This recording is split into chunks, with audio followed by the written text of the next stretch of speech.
Bonjour Monsieur Aski. Bonjour. Merci de prendre part à cette préparation de notre conférence sur le Proche-Orient. Vous êtes le président de l'association Reporters sans frontières et vous avez couvert le conflit qui se déroule au Proche-Orient depuis des décennies, à la fois comme journaliste et comme observateur des dimensions internationales. La guerre actuelle à Gaza marque-t-elle un tournant dans l'histoire du conflit israélo-palestinien ou s'inscrit-elle dans une continuité tragique? Alors, il y a des éléments des deux, parce que on est évidemment dans la continuité d'une histoire très longue, qu'on peut faire remonter à plus d'un siècle, assurément. Euh, mais il y a aussi une dimension nouvelle par l'ampleur, par la durée. C'est la plus longue guerre que l'État d'Israël ait connue. Euh, les événements du 7 octobre marquent évidemment, du point de vue israélien, une rupture, parce que c'est l'acte le plus dramatique qui se soit déroulé sur le sol de l'Israël d'avant 67, depuis la naissance de l'État. Et du point de vue palestinien, il y a cette dimension qui est celle de ce qu'ils appellent une deuxième Nakba, c'est-à-dire la catastrophe, qui est une référence à l'expulsion des Palestiniens en 1948, qui ont créé le problème des réfugiés. Et donc il y a à la fois ce temps long de l'histoire qu'il faut évidemment prendre en compte, parce qu'autrement on ne comprend pas ce qui se passe aujourd'hui, et en même temps on est dans une radicalité aujourd'hui dans les positions qui est absolument dramatique, à la fois sur le plan politique et sur le plan humain évidemment. Vous avez dit un jour que ce conflit était un révélateur de l'état du monde. Qu'en est-il aujourd'hui? Oui, parce que on est dans un moment de bascule historique, et pas seulement au Proche-Orient, mais à l'échelle globale. Et ce qui se passe au Proche-Orient est révélateur de l'affaiblissement d'une gouvernance mondiale structurée, le rôle des Nations Unies, le multilatéralisme, l'affaiblissement de la référence au droit, que ce soit les résolutions de l'ONU, le droit international humanitaire, euh, et son remplacement par le rapport de force. J'aimerais bien rebondir sur le point que vous faisiez sur le système multilatéral brièvement pour pousser un peu plus loin la réflexion. Donc on parle des Nations Unies, de la Cour internationale de justice, de la Cour pénale internationale. C'est un système qui montre un peu des signes de réveil par rapport à ce conflit, où on a commencé à avoir des mots forts qui sont posés, des décisions, mais qui finalement se montrent encore impuissants, comme vous le disiez, c'est-à-dire qu'il y a des décisions qui sont prises, mais qui ne sont pas appliquées. Est-ce que vous voyez venir, est-ce que vous pensez qu'il va y avoir une réforme de ces systèmes qui est très demandée par notamment les pays du Sud, ou même une refondation complète? Est-ce que c'est quelque chose qui est possible actuellement? Alors, il y a eu une longue histoire pour aboutir à la création de ce système. Le traité de Rome, qui a vu la naissance de la Cour pénale internationale, a profité de cette accalmie dans les tensions internationales après la chute du mur de Berlin, après la fin de la guerre froide. La fin de la guerre froide a ouvert la porte à un pas nouveau dans la tentative d'organisation du monde sur une base plus égalitaire d'une certaine manière. Et ça a été de très courte durée, et on voit bien qu'on est rentré de nouveau dans une phase de régression, de forte tension, très rapidement. Et donc, aujourd'hui, c'est un peu un test, c'est-à-dire que ce système qui a été mis en place, qui sont des acquis, parce que il faut regarder le temps long de l'histoire, les conventions de Genève qui sont au cœur de la tentative de créer un droit de la guerre, et donc euh, ça remonte, les premiers pas remontent au 19e siècle, et l'expérience de la première puis de la deuxième guerre mondiale ont structuré ce droit. Ça aboutit à la Cour pénale internationale qui visait à avoir un côté dissuasif sur les dérapages, les abus de la guerre, et en particulier contre les populations civiles, parce que voilà, on estimait que si un chef de guerre ou un chef d'État savait qu'il pouvait se retrouver devant la cour de la Haye, il y avait un côté dissuasif, et le fait que Milosevic, même s'il n'a pas été jugé, il est mort avant, ou des chefs de guerre du Libéria ou du Sierra Leone ou de RDC se retrouvaient devant la cour de la Haye, ça pouvait avoir ce côté dissuasif. Or, on voit bien aujourd'hui que ce côté dissuasif, il est totalement testé par le fait que même les décisions de la Cour pénale ou de la Cour internationale de justice ne sont pas suivies des faits. que ça reste de la rhétorique, que ça reste du symbole. Et c'est là qu'il y a un test dans ce conflit, c'est est-ce qu'on reste au niveau du symbole et donc dans la régression par l'incapacité de mettre en œuvre des décisions, ou est-ce qu'on passe à une étape où effectivement on pourra structurer un peu plus ce monde. Merci. Pour revenir un peu plus précisément maintenant sur la zone du Moyen-Orient, on entend dans le cadre de ce système international, mais aussi avec des ONG comme Amnesty ou Human Rights Watch, des termes de génocide qui émergent au sujet de Gaza, le thème d'apartheid qui est aussi discuté au sujet de la Cisjordanie.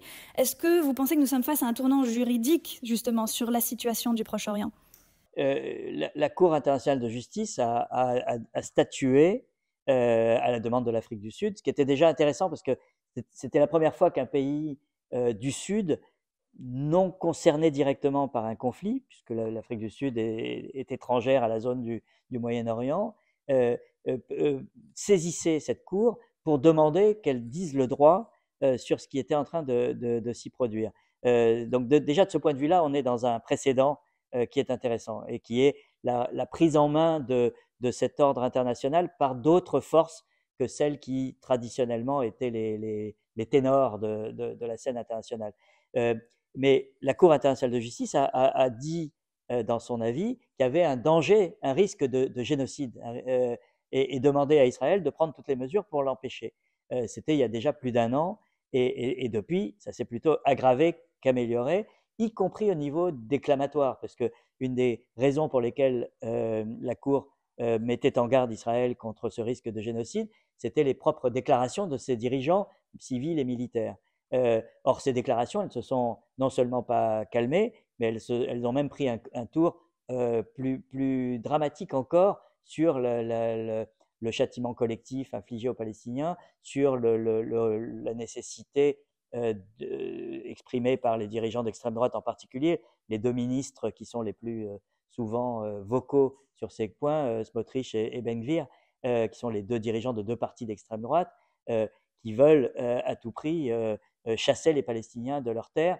Et on voit bien qu'aujourd'hui, on est de nouveau confronté au problème de mettre des mots sur des actes et de trouver des parades à des dérives d'États ou de mouvements non étatiques qui créent des situations nouvelles. Donc oui, je pense que ce conflit et la manière dont il se déroule vont laisser une empreinte sur le monde tel qu'il fonctionne, avec cette contradiction qu'on n'a pas su nommer et régler avant le 7 octobre, qui est le fait que voilà un pays qui est une démocratie. Israël est une démocratie dans son cadre de 1948, avec des gouvernements élus sans contestation possible, et qui pourtant, au même moment, est une puissance occupante qui bafoue le droit international et qui, aujourd'hui, commet des crimes de guerre et sur une grande ampleur. Comment on réconcilie ça? Comment la communauté internationale, le droit international peut faire face à ce genre de situation? C'est pas une dictature qui est dans la logique de la dictature en transgressant tous les droits. On est dans un pays qui, d'un côté, a le visage d'une démocratie et de l'autre côté, a celui de la transgression du droit. C'est pour ça que tout le débat qui était avant le 7 octobre sur la question de l'apartheid, et Israël répondait en disant mais regardez, venez chez nous, les populations arabes d'Israël ont les mêmes droits, etc. Il n'y a pas d'apartheid, sauf qu'il suffisait de franchir la frontière des territoires occupés pour voir qu'il y avait une situation d'apartheid. Et donc cette schizophrénie territoriale, elle était déjà évidente et aujourd'hui, elle est exacerbée par la guerre, par le conflit et par la transgression du droit. Alors justement, parlons de cette question territoriale. On voit qu'il y a la construction de murs et de routes de plus en plus en emprise sur le territoire palestinien reconnu internationalement. Est-ce que dans ce cadre-là, et ça s'accélère en parallèle de ce qui se passe à Gaza, même si on en parle moins, est-ce qu'une solution à deux États vous semble encore possible ou est-ce qu'il faut penser l'avenir autrement? Ce sont les solutions possibles. Il y en a trois. L'une serait un État binational, donc où Palestiniens et Israéliens vivraient dans le même État. Et là, il y a deux options. si c'est avec des droits égaux, ça veut dire le risque pour les Israéliens de se retrouver minoritaires, et c'est-à-dire la négation de la raison d'être d'Israël, qui était d'offrir un refuge, un État pour les Juifs après la Seconde Guerre mondiale, etc. Euh, et ça paraît inacceptable pour les Israéliens.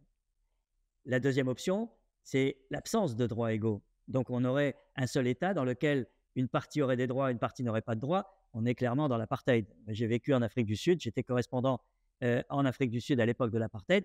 L'Afrique du Sud était un pays dans lequel une partie de la population avait tous les droits et une partie de la population n'avait aucun droit.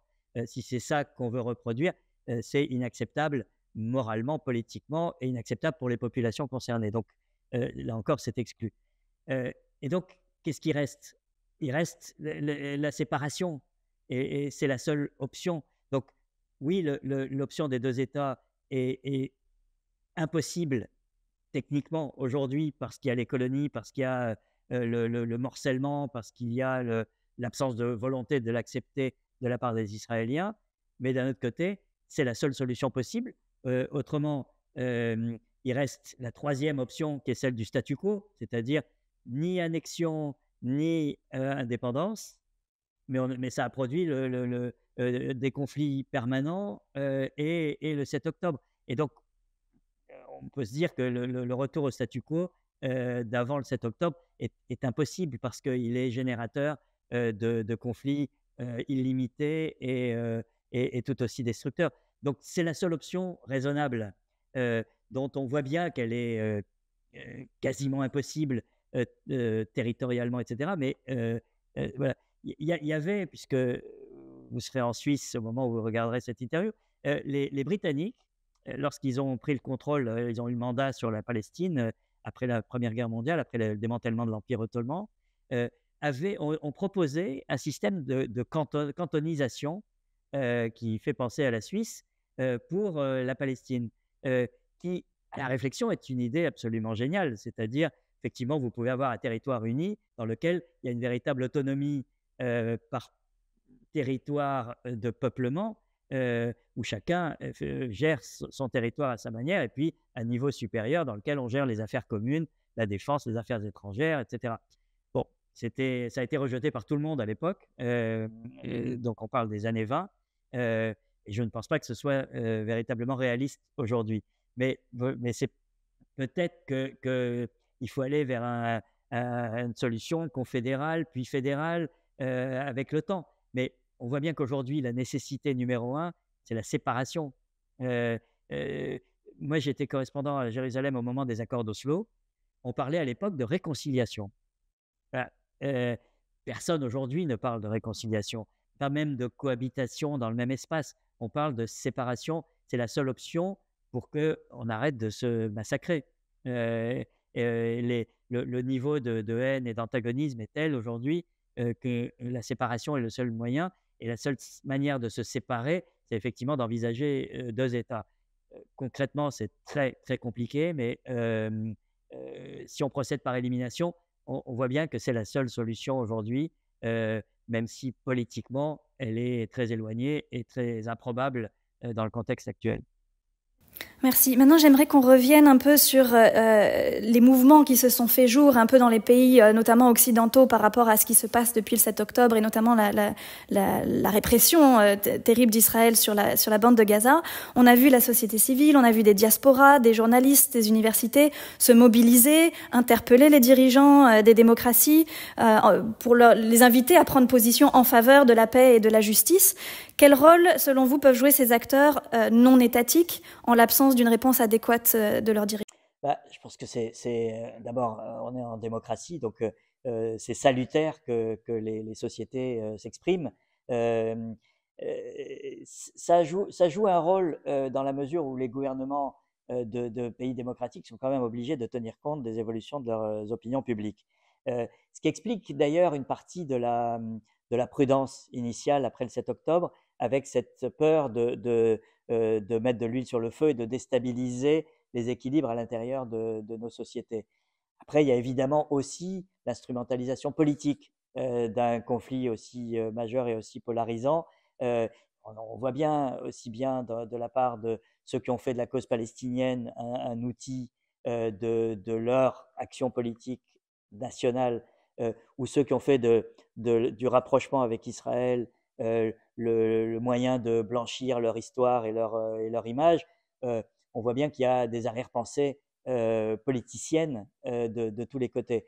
Mais après, il y a de véritables raisons et de véritables engagements citoyens en faveur de la paix, en faveur de la justice, pour une région qui nous concerne au premier plan et avec laquelle on a eu aussi beaucoup de familiarité, on a une responsabilité directe dans ce qui s'est passé.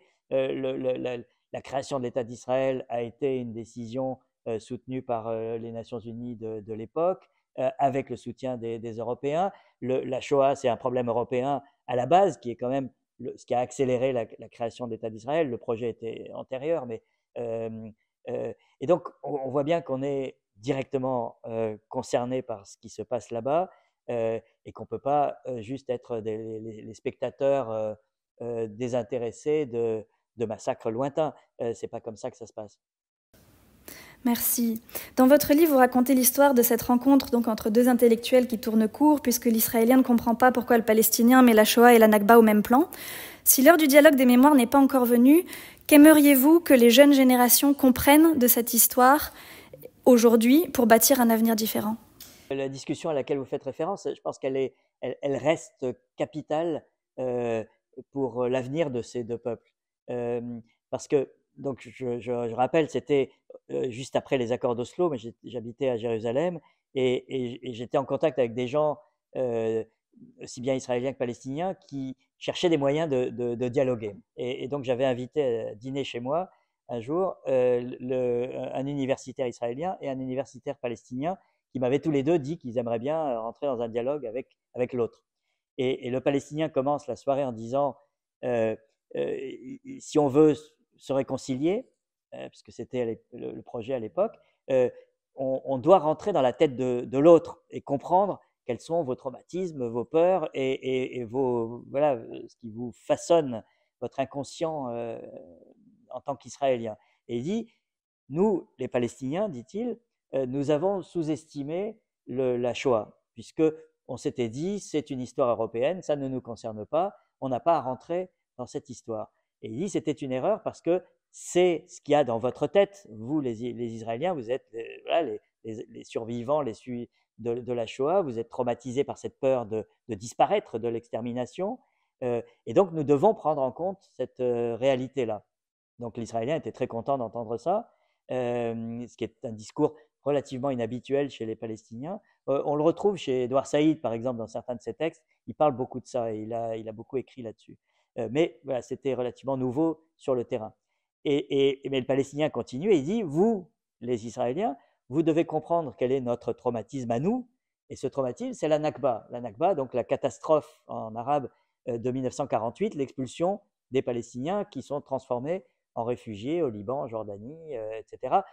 Et à Gaza à l'époque, puisque 75% de la population de Gaza est constituée de réfugiés de 48. Donc des gens qui ont quitté leur ville dans ce qui est aujourd'hui Israël, ou leur ville ou leur village dans ce qui est aujourd'hui Israël, et se retrouvent à Gaza et vivent aujourd'hui un deuxième exode qui dure depuis 20 mois déjà, trimballé à travers ce minuscule territoire. Et donc le Palestinien dit à l'Israélien, vous devez comprendre notre traumatisme à nous, qu'est la Nakba. Et là, effectivement, l'Israélien se dit, je ne peux pas accepter une équivalence entre les 6 millions de morts de la Shoah et ce qui s'est passé en 1948, mais pour une raison simple, c'est que dans l'histoire mondiale aujourd'hui, la Shoah est reconnue comme un événement incontournable. C'est enseigné dans tous les livres d'histoire du monde entier. Les Israéliens sont à l'origine d'une partie de l'histoire de la Nakba, parce que ce sont des historiens israéliens qui ont révélé un certain nombre d'éléments, ce qu'on a appelé les nouveaux historiens, c'est-à-dire la deuxième génération d'historiens en Israël, sont ceux qui ont écrit sur la base des archives, sur la base de l'histoire orale, etc., des pages d'histoire fondamentales pour comprendre ce qui s'est passé en 1948. Mais ça n'est pas reconnu par l'État d'Israël, ça n'est pas enseigné dans les écoles, Et donc, il n'y a pas l'équivalence, y compris même en termes de statut historique, entre la Shoah et la Nakba. Et l'important n'était pas de se dire la Nakba, c'est aussi grave que la Shoah, ce n'est pas la question. La question, c'est quels sont les traumatismes d'un peuple qui font qu'il est ce qu'il est aujourd'hui et qu'il a ce qu'il a dans la tête. Et donc, ce dialogue avait coupé court à l'époque, et je pense que ça reste valable aujourd'hui. C'est-à-dire que tant que les Israéliens ne reconnaîtront pas cette, cette, cette, cette suite d'histoires qui amène les Palestiniens là où ils en sont aujourd'hui, et donc leur part de responsabilité dans cette histoire, il n'y aura jamais de cohabitation possible sur cette terre. Et donc, ce geste commun qui est de comprendre le traumatisme de l'autre, je pense qu'il reste absolument fondamental. Il est encore plus compliqué aujourd'hui qu'il l'était en 1993 au moment des accords d'Oslo, mais il est absolument indispensable. Monsieur Aski, il nous reste à vous remercier très Merci. chaleureusement de vous être prêté à cette interview. Merci. On vous remercie également pour cette lecture lucide et engagée. Et voilà, votre parole nous aide à comprendre une situation de l'histoire qui est très douloureuse pour certains, que d'autres préfèrent peut-être ignorer encore pour l'instant. Mais en tout cas, nous espérons que votre éclairage amènera sa contribution à notre conférence et l'élan citoyen qu'elle souhaite encourager. Merci et bonne conférence.